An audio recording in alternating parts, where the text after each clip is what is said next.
Good morning students, welcome to Nilagiri Degree and PG College video classes.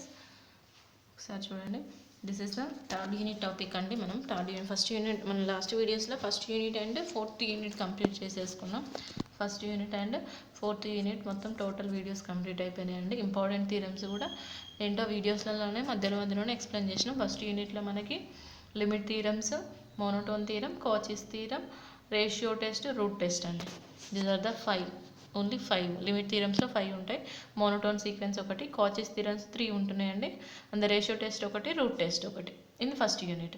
And fourth యూనిట్కి వచ్చేసరికి fourth unit ఏముంటుందండి, first స్టార్టింగ్లో వచ్చేసి necessary sufficient condition theorem, and then every continuous function is integrable, upper bound is integrable, monotone function is integrable, and then Cauchy's criterion for integrability అదొక థీరం ఉంది. And then intermediate value theorem ఉంటుంది. And total theorems అండి, main అయితే fundamental theorem 1 and 2, most important theorems fundamental theorem 1 and 2. These are the fourth unit important questions మనకి. So ఇక్కడ మొత్తం మనకు అన్ని థీరమ్సే ఉంటాయండి maximum. Okay, anyway here the third యూనిట్కి వెళ్తాను. థర్డ్ యూనిట్లో ఫస్ట్ టాపిక్ వచ్చేసి మనకి basic properties of derivatives. Basic properties of derivatives అంటే ఇన్ ద డెరివేటివ్లో మనకి అక్కడ ప్రాపర్టీస్ ఏంటివి, అలా ఎలా ఉంటుంది కంటిన్యూటీ. ఇప్పుడు డెరివేటివ్ అనుకో, లెఫ్ట్ డెరివేటివ్, రైట్ డెరివేటివ్, అలా ప్రాపర్టీస్, డెరివేటివ్ ప్రాపర్టీస్ ఉంటాయి. సో ఆ ప్రాపర్టీస్ ఏంటిదో, డెరివేటివ్ ఏంటిదో జస్ట్ ఎక్స్ప్లెయిన్ చేసుకుందాం. కానీ ప్రాబ్లమ్స్ మాత్రం నేను ఇక్కడ మీన్ వాల్యూ థీరమ్స్ చెప్పినాక ప్రాబ్లమ్స్ కంటిన్యూ చేస్తాను. డెరివేటివ్ ప్రాబ్లమ్స్ తర్వాత చెప్తాం. బట్ ఇక్కడైతే డెరివేటివ్ మీద లెఫ్ట్ అసలు ప్రాపర్టీస్ ఏమేమి ప్రాపర్టీస్ ఉన్నాయో అది ఒకసారి డిస్కస్ చేసుకుందాం. సో థర్డ్ యూనిట్ స్టార్ట్ చేస్తున్నాం. ఇంత థర్డ్ యూనిట్ కన్నా ముందు ఫస్ట్ సెకండ్ యూనిట్ ఏంటంటే కంటిన్యూటీ కదా. ఒకసారి కంటిన్యూటీ డెఫినేషన్ ఒకటి రాసుకున్నాం అనుకోండి, దాని ఆటోమేటిక్గా మనకి డెరివేటివ్కి ఎలా వస్తుందో తెలుస్తుంది. ఒకసారి అబ్జర్వ్ చేయండి. Let f map s to are be a function and a belongs to in s. F map s to are be a function and a belongs to in s. Then f is said to be continuity at a. F is said to be continuity at a. Then limit extends to a, f of x equals to f of a is known as the definition of continuity. And this is the definition of continuity. In that continuity definition, most first second unit డీప్గా explain చేస్తున్నది continuity. So properties of continuity and problems of continuity. Here only discussing the continuity definition only. And then next topic is derivative. What is derivative first of all? So derivative means let f map s to r be a function. Let f map s to r be a function and a to s is an a maps to an s. Then f is said to be differentiable at a. Thus the definition of differentiable is limit x tends to a, f of x minus f of a divided by x minus a is exist. ఎప్పుడు exist అవుతుంది and it is denoted by f dash a అయినప్పుడు exist అవుతుంది. Then the formula becomes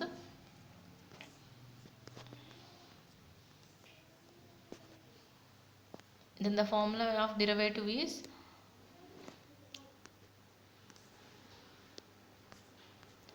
f dash of a equals to limit x tends to a, f of x minus f of a divided by x minus a. This is the derivative formula. And then properties of derivatives. Left derivative is there, limit x tends to a bar. Observe cheyandi, limit x tends to a bar is known as a same condition, that is known as a left derivative. Limit x tends to a bar, f of x minus f of a divided by x minus a is known as a left derivative. And then right derivative, x tends to a plus, here a minus and the a plus is known as the right derivative, a minus is known as a left derivative. These are the derivatives. Basic properties of derivative is the first topic. In that only discussion derivatives ఎలా ఉంటుందో చెప్తున్నాం. Problems మాత్రం next వీడియోలో చేస్తా. But ఈ వీడియోలో మాత్రం మనకి స్టార్ట్ చేసేది మీన్ వాల్యూ థీరం అండి. సెకండ్ టాపిక్ స్టార్ట్ చేసిన థర్డ్ యూనిట్లో సెకండ్ టాపిక్ స్టార్ట్ చేసిన. బట్ డెరివేటివ్ని జస్ట్ ఒక్కసారి ఆ ప్రాపర్టీస్ ఏంటో ఎక్స్ప్లెయిన్ చేసుకొని మీన్ వాల్యూ థీరమ్స్ ఎక్స్ప్లెయిన్ చేస్తాను ఎందుకంటే అవి మోస్ట్ ఇంపార్టెంట్ థీరమ్స్ అండి. సో ఎనదర్ డెఫినేషన్స్ కూడా ఉన్నాయి, ఒక్కసారి చూద్దాం. ఎప్పుడైనా అబ్జర్వ్ చేయండి, left derivative and equals to right derivative equal అవుతే, left derivative equals to right derivative అయితే then we say that f is a differentiable at a అంటామండి. Left derivative and right derivative both are equal, then which is known as a left differentiable అంటాం. Left derivative is not equals to right derivative which is F is not and differentiable at A. Okay, boundedness of a function, we know that the F is said to be boundedness of a function if it has greatest lower bounded and infimum and least upper bound, which is nothing but a supremum. Observe చేయండి, infimum value, supremum value. A function bounded function ki it has a left side some element and right side some element unte, then which is known as a boundedness of a function. And the locally increasing function and locally decreasing function. So f of x is less than f of c is condition is a locally increasing function and f of x is less than f of c. Here c, here the c minus delta comma c condition important అండి, right. Locally decreasing function కూడా condition same ఉంటుంది, but c comma c plus delta. Here c minus delta comma c అంటే left side some elements ఉంటున్నాయి కాబట్టి local increasing function, this is the locally decreasing function. Only ఇక్కడ మీరు identify చేయాల్సింది c minus delta c, next వచ్చేది c plus delta. So అలా ప్రాసెస్లో continue చేసుకుంటే వస్తుందండి మనకి ఇది. So these are the definitions. Now we go for the mean value theorems. First theorem in the mean value theorem. What is the theorem? ఒకసారి conditions గుర్తుపెట్టుకోండి. Every differentiable function is continuous అవుతుందండి. Differentiable function అనేది continuous అవుతుందంట. Continuous function అనేది bounded అవుతుందంట. ఇది continuous function bounded అని తెలుసు మనకి, బట్ డిఫరెన్షియబుల్ ఫంక్షన్ అనేది కంటిన్యూస్ అవుతుంది. డిఫరెన్షియబుల్ అంటే డెఫినేషన్ ఏంది? F dash of A equals to f of limit x tends to a f of x minus f of a by x minus a is known as a differentiable. But a continuous function ante endi? Limit x tends to a f of x equals to f of a is known as a continuous function. Okay, these are the two definitions. Anyway, here first we go important theorem. Most important theorems is there: Rolle's theorem, Cauchy mean value theorem and Lagrange's mean value theorem. In the mean value theorem lo, okay, చూద్దాం ఒకసారి statement.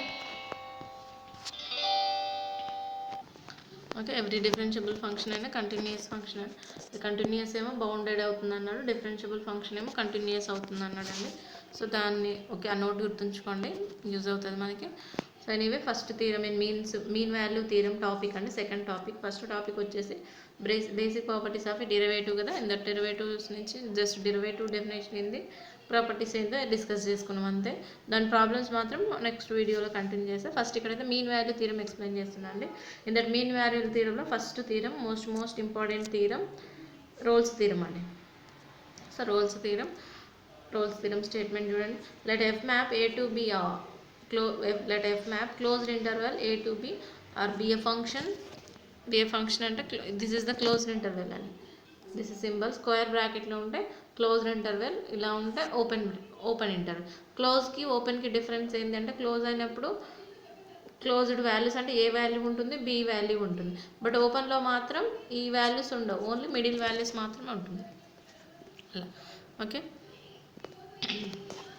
And now here first condition, f is continuous on a closed interval A comma B. F అనేది continuous కావాలి అంటుండండి. And then second condition, f is differentiable on open interval a b. F is continuous closed interval, f differential on a comma b open interval అండి. అయితే then f of A equals to F of b అయితే c belongs to a, there exist, this is the symbol of there exist C belongs to in closed interval a comma b such that f dash of c equals to 0 అనే condition satisfy కావాలి. f dash of c equals to 0 అనే condition satisfy అవుతే Rolle's theorem statement condition అనేది prove అవుతుందండి. So first condition వచ్చేసి f is continuous on close interval A comma B, f is differentiable on a comma b, open interval A comma B, f of A equals to F of b. These are the given conditions. అయితే f dash of C equals to 0 అని prove చేయాలండి. These are the 3 given condition. What are the? F is continuous, f is differentiable, f of A equals to F of b. Then అయితే f dash of C equals to 0 అని prove చేయాలి. Okay, closed interval c belongs to in a comma b అంటే c equals to a ఉంటుంది, c equals to b అంటే a less than c less than b అవుతుంది. Open interval అయినా కానీ a less than c less than బీనే అవుతుంది. Okay, first of all the given condition use చేస్తూ prove చేద్దాం. F dash of C equals to 0ని f map a to b closed interval a to b to are b a function given f is continuous అని ఇచ్చిండని మనకి. F అనేది continuous అన్నాడు, F అనేది differentiable అన్నాడు, f of A equals to F of b అని ఇచ్చి ఏం ప్రూవ్ చేయమంటున్నాడు, f dash of C equals to 0 అని ప్రూవ్ చేయమంటుండు. Okay, f is a continuous and closed interval A comma B. F అనేది కంటిన్యూస్ కాబట్టి it ends infimum and supremum on there. Infimum f it's continuous అంటే definite it's infimum ఉంటుంది and supremum ఉంటుందండి దాంట్లో. F attains it ఎందుకంటే closed interval ఏ comma B ఉంది కాబట్టి and closed interval a b. Let infimum అంటే స్మాల్ ఎమ్ అనుకోండి, supremum అంటే క్యాపిటల్ ఎమ్ అనుకోండి, తెలుసు కదండి మనకి అది. సో సచ్ దట్ అయితే c comma d is in belongs to in closed interval A comma బిలో ఉన్నాయి అనుకుంటున్నాం. జస్ట్ ఇది ఇన్ఫిమమ్ ఆఫ్ ఎఫ్ కదండి, infimum of f c is belongs to in f అంటే c comma d closed interval m infimum అంటే f of C equals to m అవుతుంది. Supremum of capital M కదండి. So ఈ c comma d అంటే f of c here F of d that's f of d equals to m అవుతుంది. అంటే C ఈ infimum ఎఫ్లో closed interval లేక మేము total సెట్ని అబ్జర్వ్ చేయండి. టోటల్ సెట్ని ఎఫ్ అటైన్స్ ఎఫ్లో ఏమేమి ఉన్నాయని చెప్తున్నాం, ఇన్ఫిమమ్ ఉంటుంది, సుప్రీమమ్ ఉంటుంది అని క్లోజ్డ్ ఇంటర్వెల్ ఏ కామా బి. ఇన్ఫిమమ్ సుప్రీమమ్ అంటే c comma d a comma బిలో ఉన్నప్పుడు ది సి కామా డి అనేవి closed interval. But closed interval ఏంటిది, ఇన్ఫిమమ్ తోటి ఫంక్షన్, ఇన్ఫిమమ్ తోటి ఫంక్షన్ కాబట్టి ఇన్ఫిమమ్ అనేది ఎఫ్తో ఫైండ్ అవుట్ చేసినాం. That's why f of C equals to m, f of d equals to m లాగా చూజ్ చేసుకొని now we go for the first case 1 why it has infimum equals to supremum అని prove చేస్తున్నామండి. అవుతుందా కావట్లేదా చూద్దాం ఒకసారి. Infimum small m equals to capital M case 1 తీసుకుంటున్నాం.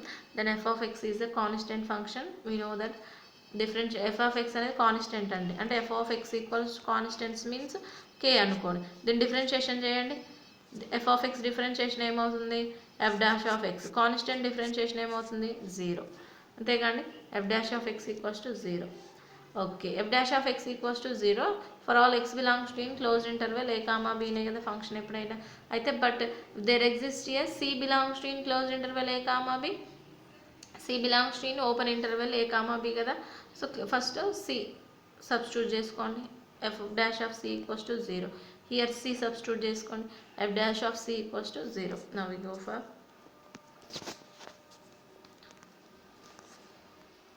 అది ఈక్వల్స్ టు అయినప్పుడు f dash of C equals to రాసినాం. ఇప్పుడు నాట్ ఈక్వల్స్ టు అయినప్పుడు అబ్జర్వ్ చేయండి. F of a and f of A equals to F of b అనేది given condition. So at least one m comma m distinct from f of A equals to F of B.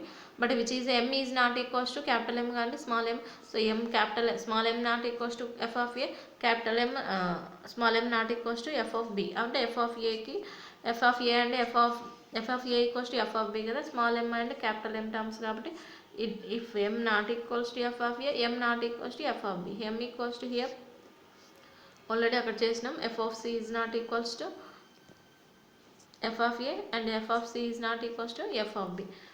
Function cancel చేసుకుంటే c not equals to a, c not equals to b, c not equals to a అయింది, c not equals to b అయిందండి. if there exist but c అనేది ఎలా ఉంది, close interval ఏ comma బీనే కదా. అంటే not equals to ఏ అంటే which is a not equals to అంటే ఏలో లేదు అంటే ఈ కండిషన్ ఏంది, లెస్ దెన్ కండిషన్ ఏంటండి, a is less than c is less than b అనే కండిషన్ దేని సాటిస్ఫై అవుతుంది, c is in belongs to in closed interval A comma b అనే కండిషన్నే కదా. ఇప్పుడు c belongs to in closed interval A comma b అన్నాం. Closed interval means అంటే ఇప్పుడు ఫర్ ఈ సి అనేది ఏబీలో ఉంటుంది అంటున్నాం. సి అనేది ఏబీలో ఉంది అంటే దిస్ ఇస్ ద సింబలే కదా, ఈ సింబల్తోనే ప్రూవ్ చేయబడుతుంది. అంటే ఏ లెస్ దెన్ సి ఏలో ఉంది, సిలో ఏ ఎలిమెంట్ అనేది సిలో ఉంటుంది, సి ఎలిమెంట్ అనేది బిలో ఉంటుంది. అప్పుడు రెండు ఎలిమెంట్స్ అనేవి అంటే సి అనేది రెండిట్లలో ఉంటుంది కాబట్టి c belongs to in close interval A comma b అవుతుంది. That's why a is in less than c is in less than b. So a is in less than c is less than b అంటే c is in open interval A comma b అంటే ఓపెన్లో ఉంటుంది, క్లోజ్లో ఉంటుంది a comma b అనేది. Okay, second condition given that f of x is a differentiable. ఇప్పుడు f of x is a continuous అని తీసుకొని చేసినాం. then f of x is a differentiable అని open interval A comma b. then f dash of c is exist అవుతుంది. f dash of c is exist and nothing but f dash of c equals to 0 అవుతుంది. Okay, అంతేగాండి exist అంటే f dash of C అనేది exist అవుతుంది. అసలు మనం యాక్చువల్గా ఏం prove చేయాలండి, క్వశ్చన్ ఒక్కసారి చూసుకోండి. ఎఫ్ అనేది కంటిన్యూస్ అన్నాడు. ఓకే, కంటిన్యూస్ నుంచి then m equals to small m equals to f అనేది కంటిన్యూస్ అన్నాడు అండి. సో కంటిన్యూస్ కాబట్టి ఇన్ఫిమమ్ సుప్రీమమ్ అనే కండిషన్ తీసుకొని equals to m not equals to m అని చేసినాం. అండ్ దెన్ డిఫరెన్షియబుల్ కాబట్టి డైరెక్ట్ ఎగ్జిస్ట్ అవుతుంది. And f of A equals to F of b కూడా నాట్ ఈక్వల్స్ టు ఎంలో యూజ్ చేసినాం. కంటిన్యూస్ తీసుకున్నాం, డిఫరెన్షియల్ తీసుకున్నాం. అసలు ఏం ప్రూవ్ చేయాలి, f dash of C equals to 0 అని ప్రూవ్ చేయాలండి. Okay. So f dash of C అనేది ప్రూవ్ చేయడం కోసం if possible f dash of C is not equals to 0 అని తీసుకుంటున్నాం మనం. ఒకవేళ మనం తీసుకున్నది రాంగ్ అయింది అనుకోండి, మనకు ఆల్రెడీ ఉన్న క్వశ్చన్ డౌట్, మనం తీసుకున్నది రైట్ అనుకోండి, మన క్వశ్చనే రాంగ్ అవుతుంది. Okay. If possible let f dash of C is not equals to 0. So f dash of C is not equals to 0 అంటే 0 కాదు, అది 0 కంటే తక్కువ అయినా ఉండొచ్చు, 0 కంటే ఎక్కువ అయినా ఉండొచ్చు. కానీ నాట్ ఈక్వల్స్ టు 0 అంటే 0 కాకుండా అంటే 0 కన్నా ఎక్కువైనా ఉండొచ్చు, 0 కన్నా తక్కువ అయినా ఉంటుంది. అంటే లెఫ్ట్ సైడ్ సమ్ ఎలిమెంట్స్ ఉండొచ్చు, రైట్ సైడ్ సమ్ ఎలిమెంట్స్ ఉండొచ్చు, అంటే 0 కంటే. So that's why f dash of C less than 0, f dash of c greater than 0. Then f dash of C less than 0 అయినప్పుడు ఫస్ట్ కేస్ అంటే not equals to 0 కాబట్టి it exist 2 cases. First case the less than 0. So the less than 0 కాబట్టి then f of x is delta 1 less than 0 అవుతుంది. Then f of x is less than f of c అవుతుంది. ఇది మీకు lower increasing function, upper increasing ఫంక్షన్లో చెప్పిన చూసుకోండి ఒక్కసారి. This is the c comma c plus delta. Same condition నేను lower decreasing function, upper decreasing ఫంక్షన్లో రాసినామండి. లెస్ దెన్ 0 అయినప్పుడు కేసు, గ్రేటర్ దెన్ 0 అయినప్పుడు కూడా కేసు. అబ్జర్వ్ చేయండి, లెస్ దెన్ 0, గ్రేటర్ దెన్ 0 కేసెస్కి నేను c minus delta, c plus delta. So less than 0 condition lower increasing, upper integral. Okay. C f of X is less than f of c అని. So it is not possible because f of C is an infimum. యాక్చువల్గా f of సినే infimum అండి. ఎందుకు ముందు starting రాసినాం c comma d is in belongs to closed a comma b అయితే f of C is an infimum అన్నాం. F of C is an infimum అని రాసినాం. చూడండి ఒకసారి ఇక్కడ, అంతేగాండి. F of C equals to m అన్నాం, f of d equals to capital M అన్నాం, f of C equals to small m is nothing but ఇన్ఫిమమే కదా. బట్ ఇప్పుడు ఇక్కడ మనకి ఇక్కడ వచ్చిన కండిషన్ ఎట్ సైడ్ ఉందండి. ఇప్పుడు ఎఫ్ ఆఫ్ ఎక్స్కి రైట్ సైడ్ ఉంది అని అంటే విచ్ ఈజ్ ఒక ఫంక్షన్ ఉంది, ఒక ఫంక్షన్కి right side some element, left side some element అంటే బౌండెడ్. రైట్ సైడ్ ఉండాలని బౌండెడ్ అబౌవ్ ఉంటాం, లెఫ్ట్ సైడ్ ఉన్నదాన్ని బౌండెడ్ బిలో అంటున్నాం కదా. సో రైట్ సైడ్ ఉంది కాబట్టి ఇది ఇన్ఫిమమ్ అవుతుంది. బట్ ఇది రైట్ సైడ్ ఉంది కాబట్టి సుప్రీమమ్ అవుతుంది. కానీ ఎఫ్ ఆఫ్ సి అనేది బట్ ఇన్ఫిమమ్ కాండి. ఆల్రెడీ మనం స్టార్టింగ్ క్వశ్చన్లోనే ఎఫ్ ఆఫ్ సి అనేది ఇన్ఫిమమ్ తీసుకున్నాం. So it is not possible అంటే F dash of C is and not less than 0 is wrong. అంటే F dash of C is less than not equals to 0. And at the same time greater than కూడా చేసుకోండి. Greater than condition decreasing condition చూసుకోండి upper. So which is also ఇన్ఫిమమే, మనకి less than కాబట్టి condition is not satisfied, which is also wrong. అంటే ఏంటిది, ఇప్పుడు మనం ఏమనుకుంటున్నాం అంటే అజంప్షన్ చేసుకోండి. It is not possible to if possible f dash of C is not equals to 0 possible అవుతుందా లేదా అని చెక్ చేస్తున్నాం. F dash of 0 is not equals to 0 అని పాసిబుల్ అవుతుందా లేదా అని చెక్ చేస్తే which is not possible. Therefore f dash of C equals to 0. అంటే అవర్ అజంప్షన్, మనం తీసుకున్న అజంప్షన్ అనేది రాంగ్. అంతేగాండి. ఇప్పుడు మనం ఏమని తీసుకున్నాం అజంప్షన్, ఇక్కడ f dash of C equals to 0 prove చేస్తున్నాం, కానీ నాట్ ఈక్వల్స్ టు 0 అని తీసుకున్నాం. 0 కాదు అని అంటే అది 0 కంటే తక్కువ అయినా ఉండొచ్చు, 0 కైనా ఎక్కువ అయినా ఉండొచ్చు. సో 2 కేసెస్ ఎరేజ్ అయినాయి. ఆ 2 కేసెస్ నుంచి lower increasing, upper increasing functions రాస్తే మనకి అక్కడ పాసిబుల్ కాలేదు. ఎందుకు అని అంటే అక్కడ రైట్ సైడ్ సమ్ ఎలిమెంట్ ఉంది, మన అది అప్పర్ బౌండ్ అవుతుంది, రైట్ సైడ్ సుప్రీమమ్ అవుతుంది. కానీ అది ఆల్రెడీ ఇన్ఫిమమ్ ఫంక్షన్ అని మన క్వశ్చన్లో రాసుకున్నామండి. స్టార్టింగ్ క్వశ్చన్లో రాసుకున్నాం కాబట్టి ఇట్ ఈస్ నాట్ పాసిబుల్. అంటే ఎఫ్ డాష్ ఆఫ్ సి అనేది నాట్ ఈక్వల్స్ టు 0 అనేది రాంగ్. అంటే F dash of C equals to 0 అవుతుంది. సో ఇది ఓకే. బట్ మనం ఫస్ట్ ప్రూవ్ చేసిన ఏమేమి కండిషన్స్ అవి ఒక్కసారి రిపీట్ చేసుకోండి. ఫస్ట్ ఏం ప్రూవ్ చేసినామంటే కంటిన్యూయస్ అంటే ఏంటిది, కంటిన్యూయస్ అనేది ఎలా, continuous functions F dash of C continuous తీసుకొని F dash of C equals to 0 చేసినాం. అండ్ డిఫరెన్షియబుల్ తీసుకొని F dash of C equals to exist అవుతుందని చెప్పినామండి. 2 cases. First case continuous, first case ఏంటిది కంటిన్యూయస్లో ఇన్ఫిమమ్ సుప్రీమమ్ అజమ్ చేసుకున్నాం. అంటే కాన్స్టెంట్ ఫంక్షన్ అని రెండు ఈక్వల్ అవుతున్నాయి. అంటే కంటిన్యూస్ కాబట్టి ఈక్వల్ అని ఇన్ఫిమమ్ సుప్రీమమ్ రెండు ఈక్వల్ అని తీసుకొని కాన్స్టెంట్ ఫంక్షన్ డిఫరెన్షియేషన్ చేసి f dash of C equals to 0 వచ్చింది. అంటే కంటిన్యూస్ తీసుకుంటే వచ్చింది. అండ్ దెన్ హియర్ డిఫరెన్షియబుల్ అయింది. డిఫరెన్షియబుల్ నాట్ ఈక్వల్స్ టు తీసుకుంటే m not equals to m అనుకుంటే ఎఫ్ డాష్ ఆఫ్ సి అనేది ఎగ్జిస్ట్ అయింది. డిఫరెన్షియబుల్ తీసుకున్నా ఎగ్జిస్ట్ అయింది, కంటిన్యూస్ తీసుకున్నా ఎగ్జిస్ట్ అయింది. అదే థర్డ్ కేసు ఏం తీసుకున్నాం, నాట్ ఈక్వల్స్ టు అంటే F dash of C equals. ఈ 3 కేసెస్ ఎగ్జిస్ట్ అయినాయి కాబట్టి ఇప్పుడు f dash of C equals to 0 అనేది ప్రూవ్ చేస్తున్నాం. సో దానికోసం నాట్ ఈక్వల్స్ టు 0 అని తీసుకొని అజమ్ చేసుకుంటూ ప్రూవ్ చేసుకొస్తున్నాం అండి. This is the process and Rolle's theorem, important theorem అండి. 3 కేసెస్ ఉంటున్నాయి. టూ కేసెస్ ఉంటాయండి. ఫస్ట్ కేసు ఏంటి అని అంటే small m equals to capital M. Second case small m is not equals to capital M అండి. Small m infimum, capital M supremum. F of c అంటే m అంటే ఎఫ్ ఆఫ్ సి అనేది అక్కడ వచ్చింది కానీ ఇన్ఫిమమ్ అండి. సో ఇలా problem prove చేసినాం. కంటిన్యూస్ యూజ్ చేస్తూ చేసినాం, డిఫరెన్షియబుల్ యూజ్ చేసినాం. F of A equals to F of a differentiable అనేది చేసినాం. F dash of C equals to 0. ఒక్కసారి ఈ కండిషన్ మీరు గుర్తుపెట్టుకోండి, ప్రాబ్లమ్స్గా చాలా చాలా ఇంపార్టెంట్ అండి కండిషన్. సో కండిషన్ అంటే ఏంటంటే F is continuous on closed interval A comma B, F dash is differentiable అని open interval A comma, F of A equals to F of B. ఈ 3 కండిషన్స్ గుర్తుంటేనే F dash of C equals to 0 వస్తుంది. అంటే ఈ 3 condition satisfy అవుతేనే F dash of C equals to 0 అన్నట్టు అండి. అంతేగా, ఎఫ్ కంటిన్యూస్ కావాలి, ఎఫ్ డిఫరెన్షియబుల్ కావాలి, F of A equals to F of b అయితేనే f dash of C equals to 0. అప్పుడు c belongs to in open interval A comma b. So c belongs to ఓపెన్గా అంటున్నాడు కాబట్టి here substitute చేస్తున్నాం.